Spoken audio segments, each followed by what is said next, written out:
নতুন চমৎকার আরেকটি ইসলামিক ভিডিওতে আপনাকে স্বাগতম। দেখতে থাকুন, ভালো লাগবে। একটি প্রশ্ন দিয়ে শুরু করি আজকের গল্প। যদি এক রাতের মধ্যে তোমার সব কিছু চলে যায়, সম্পদ, সম্মান, পরিচয়, তুমি কি তখনও আল্লাহর উপর ভরসা রাখতে পারবে?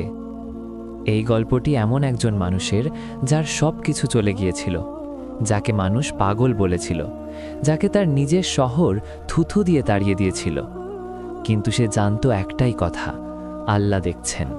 আর সেই বিশ্বাসের ফল সুমিষ্ঠ হয়েছিল, এত সুমিষ্ঠ যে শুনলে তোমার চোখে পানি আসবেই। বহু বছর আগের কথা। আরবের বুকে এক মরুময় শহর ছিল, নাম ছিল আল-ওয়াদি। মরুভূমির বালির মাঝে গড়ে ওঠা এই ছোট্ট শহরে ছিল একটি বড় বাজার, একটি পুরনো মসজিদ আর কয়েকশো পরিবারের জীবন। সেই শহরে বাস করত ইউসুফ ইবনে কামাল। বয়স তখন তার 40-এর কোঠায়। মাথা ভর্তি কালো চুলে সামান্য পাক ধরেছে, চোখে সবসময় এক ধরনের শান্তি, যেন ভেতর থেকে কেউ আলো জ্বেলে রেখেছে। ইউসুফ ছিলেন এই শহরের সবচেয়ে সম্মানিত কাপড়ের ব্যবসায়ী। তার দোকানে দূর দূরান্ত থেকে কাফেলা আসত। ইয়েমেন থেকে আসত রেশমি কাপড়, পারস্য থেকে আসত রঙিন শাল, মিশর থেকে আসত সুতার বান্ডিল। কিন্তু ইউসুফের সবচেয়ে বড় সম্পদ ছিল তার চরিত্র। প্রতিদিন ফজরের আজানের আগে সে উঠত, অন্ধকারে একা বসে কাঁদত আল্লাহর সামনে। দোকান খোলার আগে 2 রাকাত নামাজ পড়ত। কেউ বাকিতে কিনতে চাইলে সে না বলতো না। গরিব এলে সে কাপড় দিত, টাকা না নিয়ে। শহরের মানুষ বলতো, ইউসুফের দোকানে গেলে বরকত আসে। আর ইউসুফ হাসতে বলতো, বরকত আল্লাহর কাছ থেকে আসে, আমি শুধু উসিলা। তার স্ত্রী মারিয়াম ছিলেন তার জীবনের আলো। 2টি ছেলে, বড়জন আদম, ছোটজন ইব্রাহিম। সংসার ছিল হাসিতে ভরা। রাতে চাঁদের আলোয় আঙিনায় পরিবার একসাথে খেত, গল্প করত, কুরআন পড়ত। জীবন ছিল যেন স্বর্গের একটুকু ছায়া। কিন্তু মানুষ ভুলে যায়, দুনিয়ার সুখ কখনো স্থায়ী নয়। আল্লাহ মাঝে মাঝে তার প্রিয় বান্দাকে পরীক্ষায় ফেলেন, কারণ সোনাকে খাঁটি করতে হলে আগুনের ভেতর দিয়ে যেতে হয়। শীতের এক রাত, ইউসুফ মসজিদ থেকে এশার নামাজ পড়ে ফিরছিলেন। আকাশে তারা ছিল, বাতাসে ঠান্ডার কামড় ছিল, মনে ছিল প্রশান্তি। বাড়ির কাছে আসতেই দেখলেন দূর থেকে কেউ দৌড়ে আসছে। তার দোকানের কর্মচারী হামিদ। মুখ ফ্যাকাশে, চোখে আতঙ্ক। উস্তাদ, উস্তাদ! কি হয়েছে হামিদ? থামো, দম নাও। উস্তাদ, কাফেলা ডুবে গেছে। ইউসুফের বুকের ভেতরটা একটু কেঁপে উঠল। সেই মরশুমে তিনি তার জীবনের সবচেয়ে বড় বিনিয়োগ করেছিলেন। পুরো সঞ্চয় দিয়ে একটি বিশাল কাফেলায় মাল পাঠিয়েছিলেন, ইয়েমেন থেকে বিরল কাপড়ের চালান। সেই মাল বিক্রি হলে তিনি তার বাড়ির ঋণ শোধ করতেন, ছেলেদের মাদ্রাসায় পাঠাতেন, একটি নতুন দোকান নিতেন। কিন্তু সেই রাতে লোহিত সাগরে ঝড় উঠেছিল, কাফেলার জাহাজ ডুবে গিয়েছিল। সব মাল, সব টাকা তলিয়ে গিয়েছিল অন্ধকার পানির নিচে। ইউসুফ একটু চুপ করে দাঁড়িয়ে রইলেন। হামিদ ভয়ে কাঁদছিল, ভাবছিল উস্তাদ হয়তো মাথায় হাত দিয়ে বসে পড়বেন, চিৎকার করবেন, অথবা অজ্ঞান হয়ে যাবেন। কিন্তু ইউসুফ শুধু আকাশের দিকে তাকালেন। তারপর ধীরে ধীরে বললেন, ইন্না লিল্লাহি ওয়া ইন্না ইলাইহি রাজিউন। আমরা আল্লাহর জন্য আর আল্লাহর কাছেই আমাদের ফিরে যেতে হবে। হামিদ অবাক হয়ে তাকিয়ে রইল। ইউসুফ বাড়ির দিকে পা বাড়ালেন। পরের দিন সকাল থেকেই শহরে খবর ছড়িয়ে গেল, ইউসুফের সব শেষ, পুরো সম্পদ গেছে, ঋণের বোঝায় ডুবে যাবে। বাজারে যারা আগে সালাম দিত তারা এখন রাস্তা পাল্টে হাঁটে, যারা তার দোকানে চা খেত তারা এখন অন্য দোকানে বসে। যারা বলতো, ইউসুফ ভাই মাশাআল্লাহ, কত নেককার মানুষ, তারাই এখন বলছে, এত বড় লোকসান মানে বুঝতেই পারছো কোথাও গোনা আছে। মানুষ এরকমই, সুখে পাশে থাকে, দুঃখে পিঠ দেখায়। কিন্তু আসল পরীক্ষা তখনও আসেনি। কয়েক সপ্তাহ পর ইউসুফের বাড়ির মালিক এসে বলল, বাড়ি ছেড়ে দাও, ঋণ শোধ করতে পারবে না, তাই বাড়ি নেব। দোকানের ঘরের মালিক বলল, দোকান খালি করো। একে একে সব চলে গেল। স্ত্রী মারিয়াম চোখের পানি আটকে রাখলেন। ছেলেরা বুঝতে পারছিল না কি হচ্ছে। ছোট ইব্রাহিম বাবার হাত ধরে বলল, আব্বু, আমরা কোথায় যাব? ইউসুফ ছেলের মাথায় হাত বুলিয়ে বললেন, আল্লাহর কাছে। সেই রাতে তারা শহরের বাইরে একটি পুরনো ভাঙা ঘরে আশ্রয় নিলেন। কোনো চাদর নেই, কোনো বালিশ নেই, মেঝেতে বালি, ছাদে ফাটল, রাতের ঠান্ডা বাতাস ঢুকছিল। মারিয়াম কাঁদছিলেন নিঃশব্দে। ইউসুফ উঠে দাঁড়ালেন, অন্ধকারে 2 হাত তুললেন। ইয়া আল্লাহ, তুমি দিয়েছিলে, তুমি নিয়েছ, তুমি আমার রব, তোমার ফয়সালায় আমি রাজি। তুমি যা রেখেছ তা যথেষ্ট, তুমি যা নিয়েছ তার মালিক তুমিই ছিলে। শুধু এটুকুই বললেন, তারপর মেঝেতে সিজদায় পড়ে গেলেন। দীর্ঘ সময় কাঁদলেন, কিন্তু সেই কান্না অভিযোগের নয়, ছিল আত্মসমর্পণের। পরের কয়েক মাস ছিল ইউসুফের জীবনের সবচেয়ে কঠিন সময়। তিনি বাজারে কাজ খুঁজলেন, কেউ দিল না। তিনি পুরনো বন্ধুদের কাছে গেলেন, দরজা বন্ধ পেলেন। একদিন রাস্তায় হাঁটছিলেন, একজন পুরনো পরিচিত তাকে দেখে জোরে বলল, দেখো, এই হলো সেই বড় ব্যবসায়ী, এখন পথে পথে ঘুরছে। হাসির শব্দ উঠল চারিদিক থেকে। ইউসুফ থামলেন না, মাথা নিচু করলেন না, শুধু ভেতর ভেতর বললেন, ইয়া আল্লাহ, তুমি শুনছ, তুমি দেখছ। আর সামনে হাঁটলেন। এটাই তাওয়াক্কুল। শুধু মুখে বলা নয়, সত্যিকারের বিশ্বাস হলো সেটা যেটা অপমানের মাঝেও টলে না, দুঃখের মাঝেও ভাঙে না। একদিন মসজিদের ইমাম সাহেব ইউসুফকে ডাকলেন। বললেন, ইউসুফ, তোমাকে দেখছি, তোমার চোখে এখনও সেই আলো আছে, কিভাবে? ইউসুফ বললেন, হুজুর, আমি একটা কথা বুঝেছি, আল্লাহ যখন কিছু নেন তখন হাত খালি করেন, আর হাত খালি হলেই তো আল্লাহ নতুন কিছু দিতে পারেন, ভরা হাতে নতুন কিছু ধরা যায় না। ইমাম সাহেব চুপ করে রইলেন। তারপর বললেন, ইউসুফ, তোমার মতো বিশ্বাস আমি কম মানুষে দেখেছি। মাস পেরিয়ে গেল। ইউসুফ ছোটোখাটো কাজ করতে লাগলেন। কখনো কারো বাগানে পানি দিতেন, কখনো বাজারে মাল বহন করতেন। সন্ধ্যায় যা পেতেন তাই দিয়ে পরিবার চালাতেন। একদিন ফিরে দেখলেন মারিয়াম কাঁদছেন। কি হয়েছে? ইব্রাহিম 2 দিন ধরে জ্বরে পড়েছে, ওষুধের টাকা নেই। ইউসুফের বুকটা কেঁপে উঠল। সন্তানের কষ্ট, এটা সহ্য করা সবচেয়ে কঠিন। তিনি বাইরে বেরিয়ে গেলেন। একজনের কাছে গেলেন, 2 জনের কাছে গেলেন, কেউ সাহায্য করল না। রাত হয়ে আসছিল। অবশেষে মসজিদের সামনে এসে দাঁড়ালেন। ভেতরে ঢুকলেন। একা অন্ধকারে বসে 2 হাত তুললেন। ইয়া আল্লাহ, আমি ক্লান্ত, কিন্তু তোমার উপর আমার বিশ্বাস ক্লান্ত হয়নি।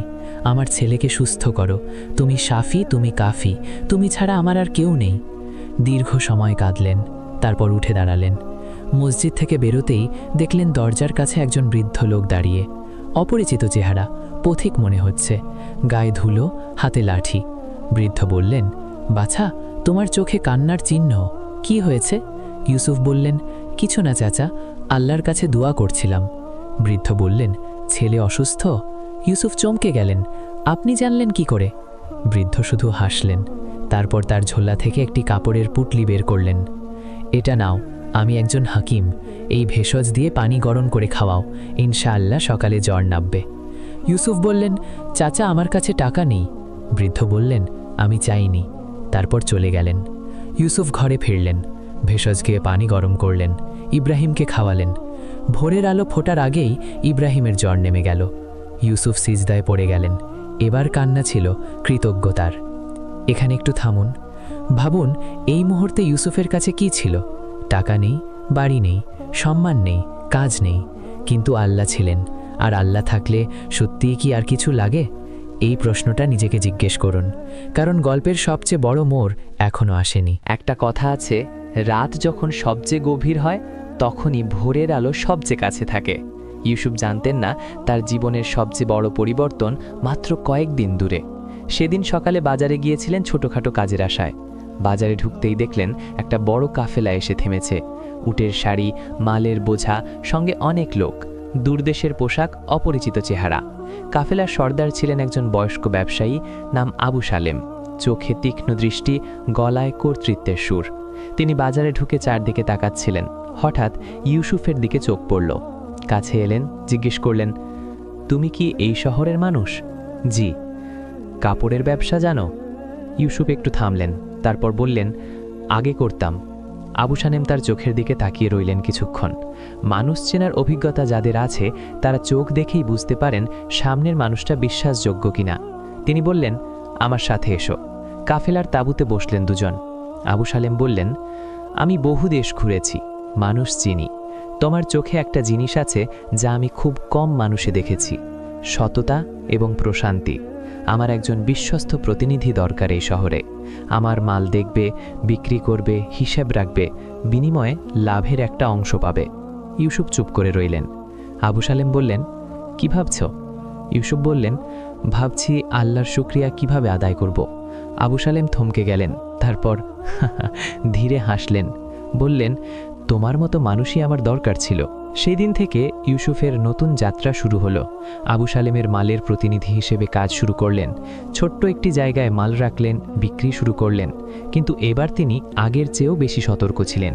প্রতিটি লেনদেনে সততা, প্রতিটি ক্রেতার সাথে ন্যায্য ব্যবহার, কারো সাথে প্রতারণা নয়, কারো হক মারা নয়, এবং প্রতিদিন ফজরের আগে উঠে সেই একই দোয়া, ইয়া আল্লাহ, তুমি আমার রিজিকের মালিক, আমি শুধু তোমার উপর ভরসা করি। কয়েক মাসের মধ্যে মানুষ আবার তার কাছে আসতে শুরু করল। এবার শুধু কাপড় কিনতে নয়, পরামর্শ নিতেও। ইউসুফ ভাই, আমার ছেলের বিয়েতে কোন কাপড় নেব? ইউসুফ ভাই, এই ব্যবসায় কিভাবে শুরু করব? মানুষ আবার সম্মান করতে শুরু করল। কিন্তু ইউসুফ এবার আর সম্মানে গলে গেলেন না, কারণ তিনি শিখে গিয়েছিলেন মানুষের সম্মান আর অসম্মান দুটোই অস্থায়ী, শুধু আল্লাহর সন্তুষ্টি চিরস্থায়ী। 1 বছর পেরোল। আবু সালেম আবার এলেন। ইউসুফের কাজ দেখে মুগ্ধ হলেন। বললেন, ইউসুফ, আমি তোমাকে একটা প্রস্তাব দিতে চাই। আমার ব্যবসায় তুমি অংশীদার হও, তোমার নামে একটা দোকান খোলো, লাভ ভাগ করব। ইউসুফের চোখে পানি এসে গেল। মনে পড়ল সেই রাতের কথা যখন সব হারিয়েছিলেন। মনে পড়ল সেই ভাঙা ঘরের কথা। মনে পড়ল সেই বৃদ্ধ হেকিমের কথা যিনি বিনা পয়সায় ওষুধ দিয়েছিলেন। বললেন, আবু সালেম ভাই, এই সুযোগ আমি নিজে তৈরি করিনি, আল্লাহ তৈরি করেছেন, আমি রাজি। দোকান খুলল। এবার শুধু আলওয়াদি নয়, আশেপাশের শহর থেকেও মানুষ আসতে লাগল। ইউসুফের নাম ছড়িয়ে পড়ল। সৎ ব্যবসায়ী, ন্যায্য দাম, বিশ্বস্ত মানুষ। একদিন দোকানে এলেন একজন বৃদ্ধ। ইউসুফ তাকে দেখতেই চমকে উঠলেন। সেই বৃদ্ধ যিনি সেই রাতে মসজিদের দরজায় দাঁড়িয়েছিলেন, যিনি ইব্রাহিমের জন্য ভেষজ দিয়েছিলেন। চাচা, আপনি? বৃদ্ধ হাসলেন, তোমাকে খুঁজে পেলাম অবশেষে। কে চাচা আপনি? সেই রাতে আপনি কোথা থেকে এসেছিলেন? আমি আপনাকে আর খুঁজে পাইনি। বৃদ্ধ চুপ করে রইলেন কিছুক্ষণ, তারপর বললেন, বাছা, আমি একজন সাধারণ পথিক, কিন্তু সেই রাতে আমি মসজিদের বাইরে দাঁড়িয়ে তোমার দোয়া শুনেছিলাম।